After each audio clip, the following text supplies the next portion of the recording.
afternoon. It is my absolute pleasure to be joining with all of you from Detroit, Michigan. An honor to be here for the Jewish Federation of North America's historic 2025 General Assembly.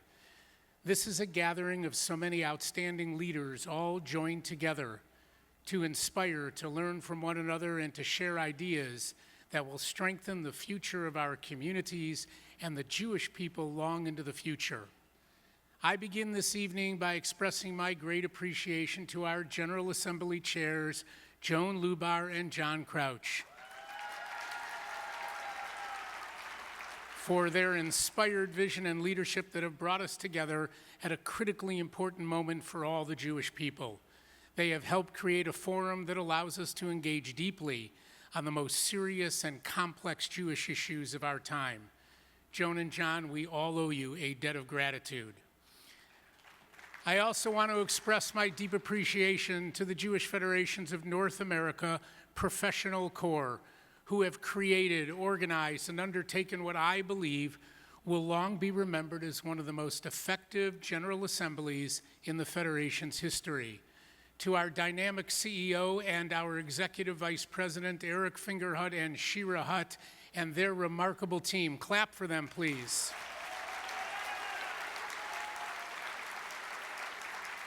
Who have, as you will see throughout the next days, literally orchestrated every detail to make this GA meaningful, engaging, and inspiring for all of us. I also want to say a special thank you to the Officers Corps of the Jewish Federations of North America, Vice Chairman Jeff Schoenfeld, Campaign Chair David Heller, Treasurer Dina Rashis, Secretary David Golder, and immediate past Chair Julie Platt. To each of them, my heartfelt gratitude and appreciation. We are all here today, remarkably just weeks after the release of our beloved hostages, which you saw today, which occurred on Hoshana Rabbah, October 13th, 2025. We watched with horror that day that they were taken on October 7th, 2023, a day that will be forever seared in our minds and in our hearts. We are so grateful to the leadership of Israel, the administration of the United States, and with the unending gratitude to the Almighty for allowing the Jewish people worldwide to celebrate their homecoming. We also continue to witness the final return of the earthly remains of those holy souls who were brutally murdered, who are finally being returned to their beloved families for proper burial and closure. Each Kaddish that is said across the global Jewish community for our lost and fallen is a reminder of the pain we have endured in our recent past. We will never be able to erase that pain, but we must allow it to propel us forward with a sense of purpose, that we band together and stand strong and steadfast in unity with our heroic and beloved brothers and sisters in Israel. The Jewish people have endured discrimination for thousands of years, pogroms, annihilations, holocausts. Yet through it all, at every place in our history, these moments of tragedy somehow inspire us to become stronger and more united, because that is what the Jewish people do. We lift one another up, we rebuild together, and no matter what the tragedy or struggle, we move forward with hope and faith. We commit ourselves to continue to be there for Israel, and we will always work to educate, empower, and inspire Jews everywhere to be stronger, more connected, and more unified. But even as we mobilize and concentrate on the support of Israel, at the same time, unfortunately, we are confronting challenges of critical significance here in the diaspora. The scourge of antisemitism that has exploded since October 7th. We know all too well that anti-Semitism is not new. Over the centuries, it has taken different shapes and forms, yet its irrational core remains the same. Anti-Semites may come and go, but the baseless hatred remains.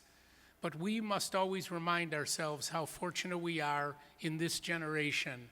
Unlike any other time in history, we have that beacon of light, the state of Israel, which is ours. It is our eternal homeland, a refuge for all Jews, and therefore we must continue at all costs to advocate for its security and the safety of its people. Today, unfortunately, anti-Semitism has found new megaphones in our universities, cities, and social media. Algorithms that reward outrage, influencers who platform hate, and politicians that look the other way when lies travel at the speed of a click. And all too often, the extreme right and the extreme left, so far apart on everything else, have found common ground, even in our own country, in their contempt for Jews and for Israel. Yet through it all, the Jewish people keep answering with faith and courage. The same faith in God and courage that have carried us through every dark chapter of our history. So where does our salvation come from? What has sustained the Jewish people through centuries of exile and persecution? The answer never lies in politics or politicians or power or the strength of a society, but in the timeless messages transmitted from heaven. Judaism teaches us a foundational lesson in the words spoken to us collectively at the Sinai mountain when we were gifted with the 10 Commandments. The first of those 10 reads, "I am the Lord your God who took you out of Egypt from the house of bondage." This proclamation is ever familiar to each of us, taught in Hebrew schools and classrooms and synagogues around the world. But the question begs to be asked, where is the commandment that lies in these words, "I am the Lord your God and I took you out from bondage"? The other 9 commandments are so different and clear. They command us to honor your father and mother, do not kill or steal or covet. But what is the command of the first of those 10? Our sages therefore teach us that this first commandment is in fact a critical and direct command. It is the commandment for every Jewish person to have hope and faith, that even after hundreds of years of slavery in Egypt, being held hostage by the most powerful military force on earth, the Lord our God took us out. We left Egypt, we received the Torah, and we became a free people together. This is our first commandment. It is a commandment to hope beyond hope, to believe in redemption, even when all seems lost. It is the foundation of existence as the Jewish people and the source of our obligation to provide hope to each other. It is what has carried us through the millennia and will carry us far from October 7th and beyond. And hope, we are taught, as you all know well, is never passive. It demands that we do something, that we turn faith into kindness and kindness into change. Jewish faith, Rabbi Joseph Soloveitchik wrote, is a call to action to participate in the redeeming of the world. It is a demand to us to do everything we can to be kind and loving and giving to each other, and that there is no Jew who should be outside of our tent, no matter where he or she is stationed, that doesn't need our love and our compassion. Our historic Jewish Federations of North America team in Israel, led by Becky Caspi, in coordination with Israel emergency leaders, yes, for Becky, in coordination with Israel emergency leaders, our great leaders, Jeff Schoenfeld and Steve Hoffman, have spent these past 2 years dividing up North America's Jewish largesse to spread kindness all over Israel. In the next few days, we have almost an unimaginable amount of work to accomplish. The Jewish world is looking to us to assess our needs, to plan our solutions, to protect our people from threats both without and within, and to educate our children for the future that today is our responsibility and one day will be theirs. Let me share with you how that command of hope and faith and loving kindness lives across the land of Israel and throughout the Jewish people. Let me tell you about one Rabbi Tamir Granot, the dean of Yeshivat Hesder in Israel. It is one of the many yeshivot in Israel whose students commit to a 5-year program combining rigorous Torah study with devoted service in the Israeli Defense Forces.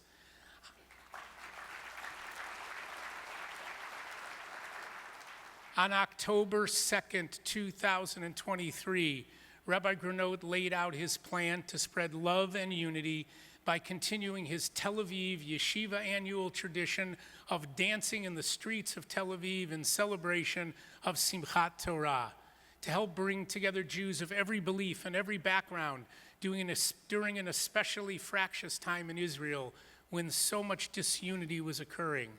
He even ordered T-shirts for each student printed with the words, Hareini Mekabel al Atzmi Le'ehov, where each student would adorn themselves across their shirts with the words, I wholeheartedly commit myself to love everyone. That was the message Rabbi Granot wanted the people of Tel Aviv to see from the students of his yeshiva. Each student received a shirt, but ultimately were never able to wear them. The dancing in the streets was not to be. It was Simchat Torah, October 7th, and by midday, all of Rabbi Granot's students had reported to their IDF units. Among them was Rabbi Granot's own son, Amitai, a promising young Torah scholar who served as a tank commander. Just the week before October 7th, Amitai had become engaged to his fiancée, Roni. A few days later at 4 a.m., he called her from his tank in Gaza and said, Roni, as soon as I get out of here, let's get married. No fancy party, no band, let's just do it. And she wholeheartedly agreed. At 11 a.m. that morning, a missile struck his tank, and Amitai was killed. At the funeral, his father, Rabbi Granot, turned to Amitai's fiancée, Roni, who stood right next to him and said, Ronaleh, it will take all of us time and it will be difficult, but please choose life, choose life. This past summer, Roni and her new fiancé asked Rabbi Granot to officiate at their wedding. Rabbi Granot said to them, if I participate, will it not bring sadness to your happy day? Amitai's presence will be there with me. The young bride and groom replied, that's exactly why we came to you. Under the chuppah, the wedding canopy, Rabbi Granot read from Amitai's diary of his late son's hope for a home filled with light and music and children and happiness, that he said, today is Amitai's gift to you, my dear Chassan and Kala, that you should have the life he dreamed of. That's Jewish heroism. That's hope and faith. That's loving kindness, all wrapped in one man's sacrifice for the Jewish people. After the chuppah, Rabbi Granot shared that he noticed his tears dripping into the ceremonial cup of wine.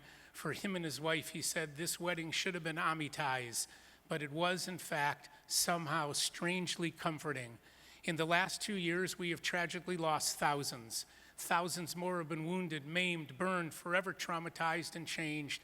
But we as a Jewish people have so much to mourn for. But as a Jewish nation, as Rabbi Granot exhorted us, we must choose life because we have so much living to do, so much building, so much educating, so much protecting, so much kindness, and so much love. We are, after all, as all of you know, the Jewish people, who must remain the most resilient people in all of humanity.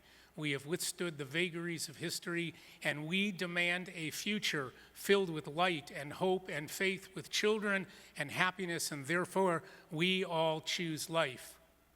We forge ahead.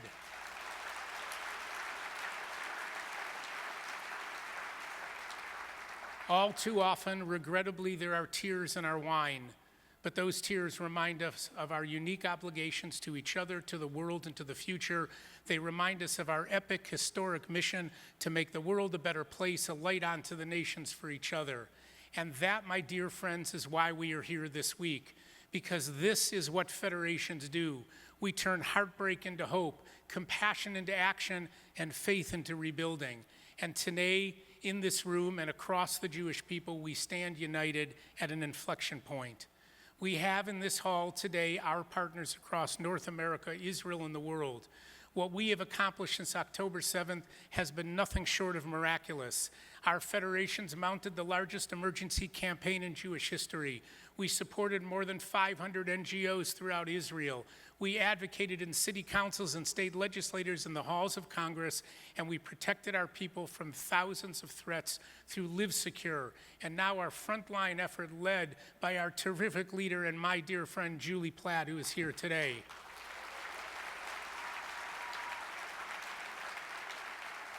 And so our agenda has 3 key priorities. We will remind ourselves of each of these in every session, every discussion, and every deliberation at the GA. We will bring the same energy, creativity, and unity to help rebuild Israel after the war as we did during the emergency of the past 2 years. And so today, we officially close the emergency campaign at this General Assembly. You will hear over the next 2 days how our efforts to rebuild Israel are already flourishing.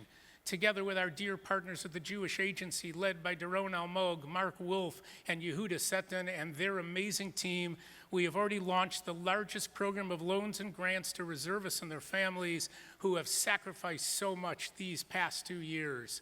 We are engaged. We are engaged deeply with the government of Israel in building 1,000 new homes in the South, and with the JDC, led by its president, Annie Sandler, CEO, Ariel Zwang, it's okay to clap, and Israeli executive Hadass Minka Brand. We are partnering to rebuild the social infrastructure of all the communities in the North, and so much more. We are also working hard to strengthen the relationship between Israel and North American Jewry. Through our partnerships with the Jewish Agency, Birthright, and community-to-community programs, we will expand shlichim placements, send volunteers of all ages to Israel, and enable every federation to partner with its agencies to help rebuild with our hands and our hearts, with our expertise. And we will invest in the next generation of security professionals and lay leaders to ensure that every Jewish institution is protected and that our communities not only survive, but thrive. And we will learn. And we will learn from one of the great lessons since October 7th that Jewish education and Jewish engagement are amongst the greatest tools to strengthen the future of the Jewish people. Parents across the diaspora are seeking Jewish schools that are safe and high quality and rooted in Jewish identity and values. We are inspired by federations like Toronto, Cleveland, Atlanta, Chicago, Florida, and Detroit, which have stepped forward as others to meet this critical need. Formal Jewish education.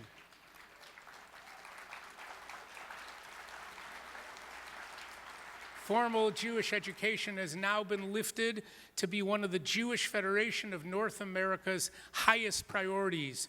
We understand its success. We understand its success, or God forbid failure, will be the legacy of this generation, and we will and must do our part. Jewish Federations of North America Public Affairs Committee, led by Jason Williger, has urged every state to opt into the new federal education tax credit, a step that can transform Jewish education accessibility nationwide, and we will strengthen and support with every effort we can muster civic engagement to work with our political leadership on every level of government to protect and strengthen and encourage Jewish life.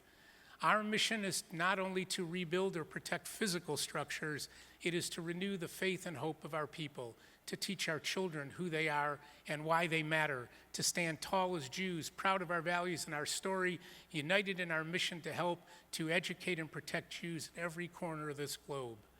As I look across this amazing assemblage, over 2,000 strong, representing every federation and so many critical partners, I am confident beyond measure that we all know where we are headed, and together we can and we will, with unity and kindness, undoubtedly exceed our goals and aspirations.